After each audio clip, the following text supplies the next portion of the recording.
Molt bones a tothom. Avui estem amb l'Arnau. Molt bones, Arnau. Bones, com estem? Com va això, Joan? Bé. Sempre bé, sempre bé. La vida de Això és mestre l'important. és fàcil Divertida. i divertida. Avui anem a parlar, a veure com marinen aquests conceptes de l'educació i la cuina. Vale. Jo crec que pot resultar molt interessant. Pot ser un bon maridatge o un còctel explosiu. No. Segur que va bé, segur que va bé. Nosaltres, per qui no et conegui, ets l'Arnau, hi haurà gent que et coneix com a un dels guanyadors de Masterchef, et podem veure Correcte. a Instagram, que ets molt actiu, ja podem veure a TV3, Exacte, el Cuines, cada migdia. al Cuines al migdia. Però tot, com va començar el teu interès per la cuina? Va haver-hi algun moment clau en què vas dir Collons, és el moment? Masterchef va ser el moment clau. O sigui, al final jo sempre he sigut un friqui de la cuina, sempre m'ha agradat molt cuinar.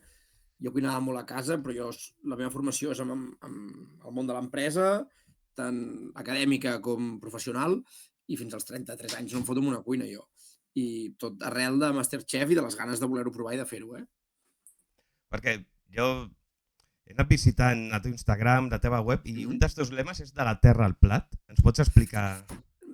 És un dels meus lemes i, a més, és un dels meus llibres. O sigui, al final tot això ve de que jo tinc 4 avis, els 4 són d'origen rural, de Lleida, Tarragona i Girona, tots nascuts i crescuts a pagès, i una mica és part de la filosofia que m'han ensenyat a mi des de petit. Però no és que m'ho ensenyin com un mantra o com un dogma, sinó que ho aprens perquè és la seva forma de viure. Els avis a casa tenien gallines, tenien conills, feien hort, i era una forma d'entendre la vida que em van ensenyar, no? Però no amb cap voluntat, sinó amb les ganes de transmetre el que ells feien. I a la teva infància, tot i que el canvi va ser potser a l'hora de presentar-te a Masterchef, tens algun record a la teva infància sobre la cuina? O algun plat especial? La sopa. Jo sempre he sigut molt sopero i jo hi havia tardes que berenava sopa.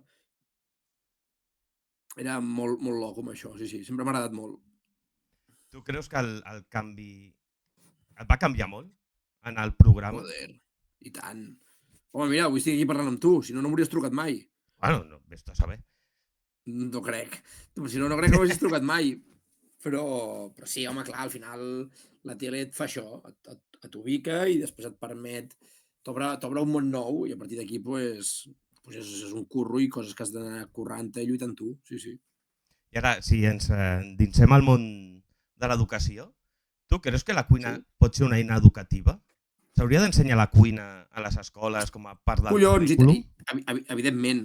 Jo crec que la cuina hauria de ser assignatura obligatòria, igual que fem gimnàs o jo què sé, o plàstica, més que res per un tema de supervivència pura i dura, perquè si no després de grans et trobes gent que es pensa que fa coses ben fetes que fot autèntiques barbaritats.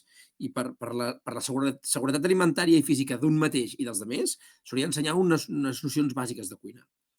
I a part de la supervivència, que sí que és veritat que hi ha molta gent que després no sap fregir un ou, no? Com es diu. Correcte. Estàs molt a favor de la gastronomia sostenible. Creus que podria ser un punt de partida a l'hora d'incloure-ho a les escoles? Hòstia, això és... Aquí em toca tos una mica, Jo crec que la sostenibilitat s'ha d'explicar i jo crec que s'ha de viure... Avui en dia és un concepte que està en boca de tothom i no sempre les coses són tan sostenibles com semblen, no? Com es venen. Si tenim un repte heavy per davant i qualsevol repte com a espècie que tinguem, la clau està en l'educació, ja sigui per afrontar-lo o per fer veure que no existeix, no? Que és una mica el que ens passa. Però bueno, sense cap mena de dubte, si no hi ha una formació i una educació en aquesta línia, doncs els problemes aniran a més. I el que ara em sembla que no, o que és poca cosa, d'aquí uns anys ho acabarà sent molt més. Per tant, la sostenibilitat s'ha d'explicar i després, hòstia, doncs cadascú ha de ser responsable, no?, per tirar-ho endavant. Que la responsabilitat també és una cosa en la que s'ha d'educar la gent, vull dir, és així. A més, també es pot ensenyar cultura, identitat d'un poble o fins i tot alguns valors educatius com el treball en equip o la paciència i l'organització que hi ha dins d'una cuina. O com ho veus, això? Bueno, sí, al final les organitzacions de les cuines són, en norma general, són bastant jeràrquiques i sí que és veritat que cada vegada veiem més organitzacions empresarials amb estructures molt més planes, molt més horitzontals, no tan jerarquitzades. Hòstia, no sé si hem de prendre tot el que veiem o tot el que ha passat a les cuines o passa a dia d'avui. Al final, jo el que crec que sí que seria bo és tenir una imatge real del que és una cuina, no? Al final, jo crec que tenim el món cuina molt idealitzat, gràcies o per culpa de programes i plataformes que ens ho pinten molt, molt maco, i després no és que sigui lleig, simplement que és diferent. I si parlem de la teva formació, Mhm. tu tens formació culinària reconeguda, Sí, com si fos uns ara estudis, sí. o és més autodidacta? No, ara sí, ara la tinc perquè vaig fer el màster a Basc Culinari i per tant, tinc aquesta formació reglada i registrada i de més. Però clar, això ho vaig fer amb 34 anys. Fins als 34 anys jo no havia tingut cap mena de formació oficial en tema cuina. I hi ha alguna cosa que t'hagués agradat aprendre abans? A l'hora de fer els estudis reglats, de dir, ostres, si hagués sabut fer això? No, mira, jo una de les coses que valoro molt d'aquesta etapa formativa al Basc Culinari va ser que jo anava molt, molt blanc, o sigui, jo anava molt peix, i per tant vaig ser capaç d'absorbir moltes coses sense tenir vicis adquirits, no? I això em sembla interessant, perquè al final doncs, tots els meus companys de classe eren i són cuineres i cuiners, en canvi jo no tenia tanta experiència com ells, però anava amb la ment molt oberta i bueno, era xulo, era una forma diferent d'aprendre, era aprendre perquè estaves motivat a fer-ho. Potser si hagués anat amb altres idees preconcebudes o amb altres vicis adquirits, doncs ho hauria viscut diferent. I tu creus que la cuina, el concepte de la cuina és creativitat. Tu creus que la creativitat es pot ensenyar o és una cosa més innata? No, la creativitat es treballa. Però és com tot, vull dir, jo què sé, al final, mm, quan jo què sé, quan algú descobreix alguna cosa no ho troba per casualitat, quan es va descobrir la llum o la penicil·lina o no sé què, va ser perquè es van fer 4 milions de proves i van ser errònies, i al final l'última va sortir, no? Doncs la cuina és una mica el mateix, o sigui, al final tu no vas allà i vaig a crear un plat i comences a fotre coses en una cassola com si fossis un mico allà al zoològic i vinga, i patapam, surt la màgia, no? O sigui, primer hi ha una part important que la gent potser no coneix tant, i quan parlem d'alta cuina hi ha una part química bastant sèria, o sigui, de com els ingredients són i de com actuen uns amb els altres, i com actuen amb calor, amb pressió, amb estímul, bueno, amb moviment, i això que desenvolupa, no? I a partir d'aquí és com tu pots arribar a crear textures o gustos. Però clar, hi ha un estudi molt bèstia darrere, i hi ha moltíssimes proves, moltíssimes, moltíssimes. I tu creus l'educació en gastronomia a Catalunya i a Sí. Espanya creus que té un bon nivell? Mira, no tinc criteri per poder-ho valorar perquè jo no l'he viscut. És a dir, l'única formació que he fet ha sigut al País Basc, en una institució privada, cara, i que per tant tens uns equipaments punters, no? Desconec com és l'educació pública a la resta d'Espanya, que és on la que canalitza la major part de la formació, i per tant no et puc respondre amb un criteri format de dir, hòstia, sí o no. I ara, si parlem una miqueta sobre el teu paper, no sé si dir-li d'influencer, però bueno, Sí, sí bueno, d'inspiració, la teva presència tant a Instagram o a TV3, creus que és una tasca relacionada amb l'educació? mira, i això és una cosa que em diuen molt i que em deien més abans al programa, i és que al final els presentadors, és igual el que presentis. Quan tu ets presentador d'un programa de tele o de ràdio, tu tens una una responsabilitat pedagògica, vale? Al final, tu ets la part visible doncs en aquest cas d'un ofici. Doncs bueno, el Marc, la Gessa i jo som la part visible d'un ofici, de molta gent que cuina cada dia. I per tant, el públic en general a tu t'agafa com a referent.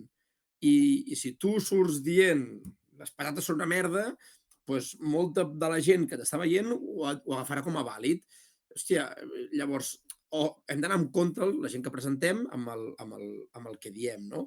i, i jo crec que sempre, o sigui, que hem de mantenir un discurs molt neutre, i cadascú ha de marcar les seves línies vermelles sempre quan estiguin justificades, no? Dir, escolta, mira, doncs no ho sé, doncs jo no vull cuinar amb aquest ingredient perquè ve de només es conrea a l'altra punta del món i això vol dir que per jo menjar-me aquest ingredient aquí a casa meva s'han d'emetre tantes tones de CO2 i per tant no és sostenible. Hòstia, doncs, si ho pots justificar o pots argumentar i de més, endavant. O si no pots, no sé, això cadascú té la seva manera d'afrontar les coses i de tenir aquesta labor més pedagògica. O tu pots transmetre el missatge sense que sigui un dogma. Escolta, mireu, sapigueu que per cada aliment d'aquests que ens mengem, doncs l'impacte és aquest. Doncs, ostres, potser no cal que el mengem cada dia, no?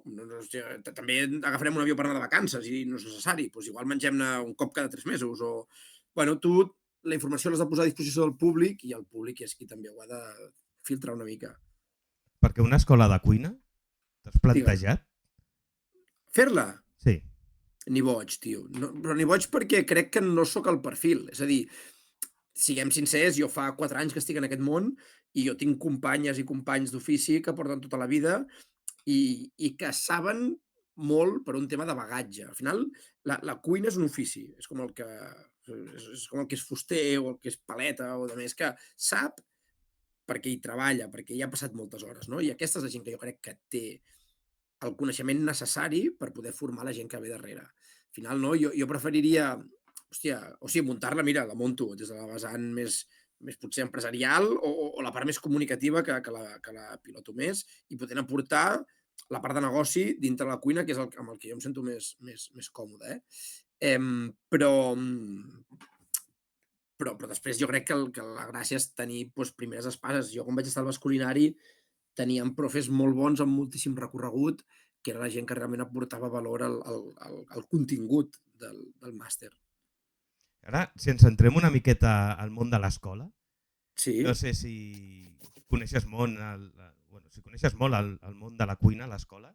Tu treballaries en una cuina d'un menjador escolar? T'hi veries amb forces? O sigui, jo per ganes no és problema. O sigui, ho podria fer i ho afrontaria i me'n sortiria. Ara mateix no m'ho podria combinar amb la vida que porto, la veritat.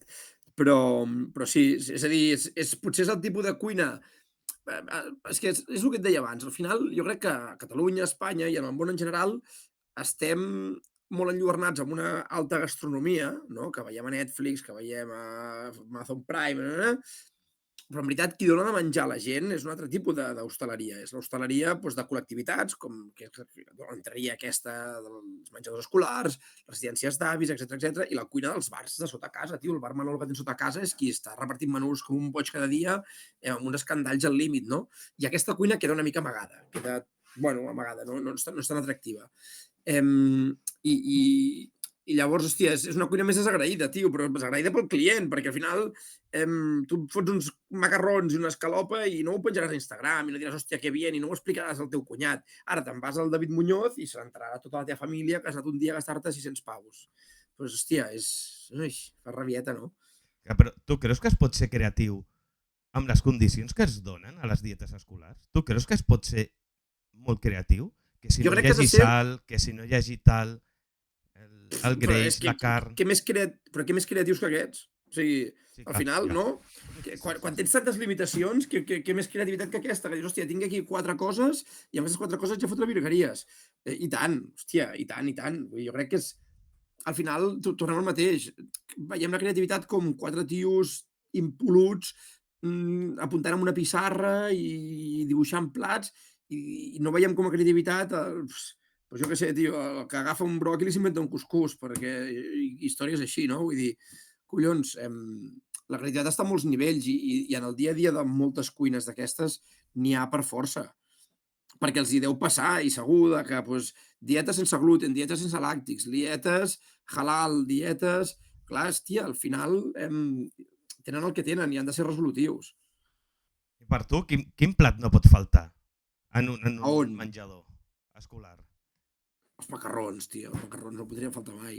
A casa meva tampoc poden faltar. Ja els farem per celíacs o pel que sigui, però sí, els macarrons no poden faltar, home, és el record, els macarrons el menjar dels nens que tenim més gravat, jo crec.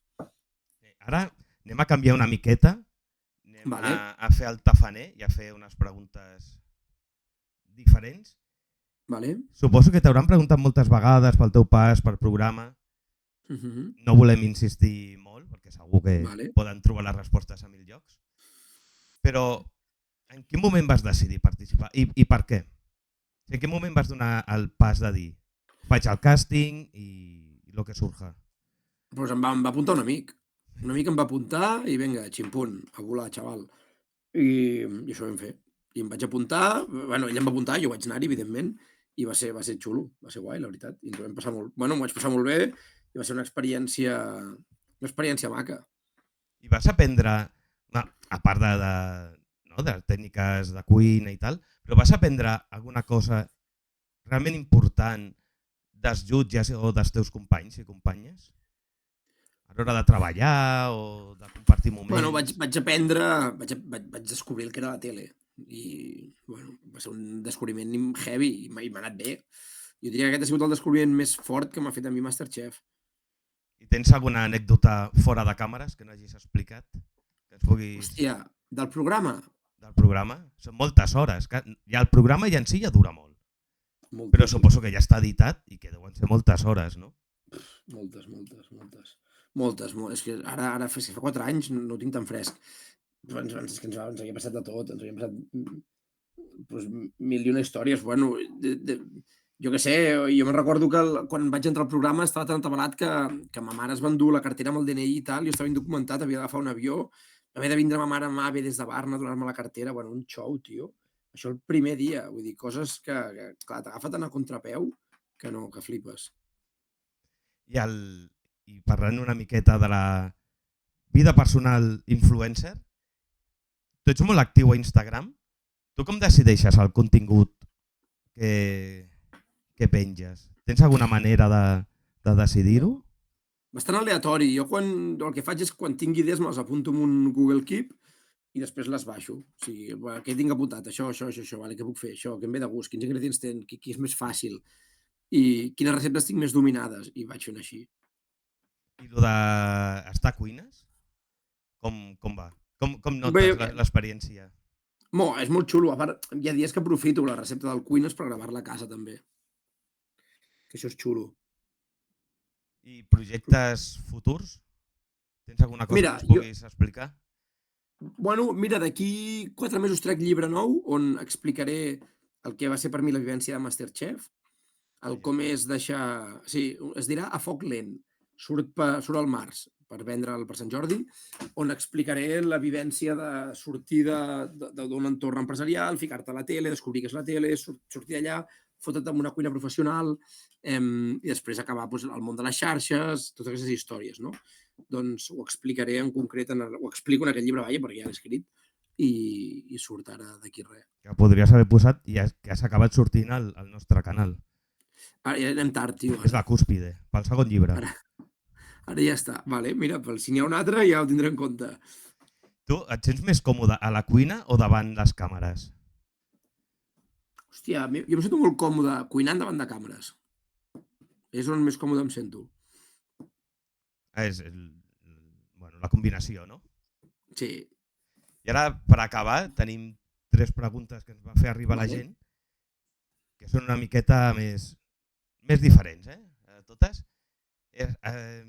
Una pregunta ens van dir: si poguessis cuinar per a qualsevol persona viva o morta, què seria i a qui? Per a qualsevol persona viva o morta. Ah, viva també, eh? Hòstia, no em pegues, tio. Mira, jo sempre dic que m'agradaria... Jo juntaria diversa gent, ¿vale? Juntaria gent viva amb la que he compartit ofici, ¿vale? Pues, jo que sé, Jordi Cruz, Oriol Rovira, el Sergi Amaià, gent així, i els hi cuinaria un parell o 3 de plats, però sense dir-los... Ells no sabrien qui cuina. Per veure la seva valoració una valoració més autèntica del que ha sigut el meu creixement dintre de les cuines. I si fossis un plat, quin seria? Si jo fos un plat... Si t'haguessis de definir com un plat... Si m'hagués de definir com un plat... em definiria... Hòstia, mira, o com el ceviche, perquè sóc fresc, cítric, àcid, picant, exòtic, cru, o com... No, això, com un ceviche, tio, està guai, m'agrada. Està guai, sí. I aquesta pregunta no ens la va fer arribar ningú, sinó que és meva i és una curiositat que tinc de tots els programes de cuines que hi ha a la tele, que són molts, que és amb el menjar que prepareu, què es fa? Doncs jo sempre dic el mateix. Mira, depèn. És a dir, si faig un plat de xocolata, vola, allò s'ho fot tothom. Si faig un plat de bròquil, costa més. Però la veritat és que quan acaba el programa es munta com una espècie de bufet, perquè pensa que acabem a les 2:30, 3, llavors la gent pot menjar o tu pots endur, hi ha gent que ve amb tàper i s'endú amb tàper cap a casa. Llavors, intentem això, que no es llenci mai res. I és més, clar, pensa que allà tenim molt material, o sigui, hi ha molt menjar, i quan està a punt de caducar també es posa a disposició del públic perquè la gent s'ho emporti. Del públic vull dir nostre, de l'equip. Càmeres i tothom que està allà, no? Sí, pensa que som 25 persones a fer el cuines, vull dir, som colla. Doncs Arnau, ha sigut un plaer parlar de El plaer cuina ha sigut i meu, educació. Joan. Espero que hagis estat a gust, nosaltres Sí, tio, ha estat molt. genial. Doncs moltíssimes gràcies. I pel segon llibre esperem la menció. Fet. Moltes gràcies, Arnau. A tu, que vagi bé.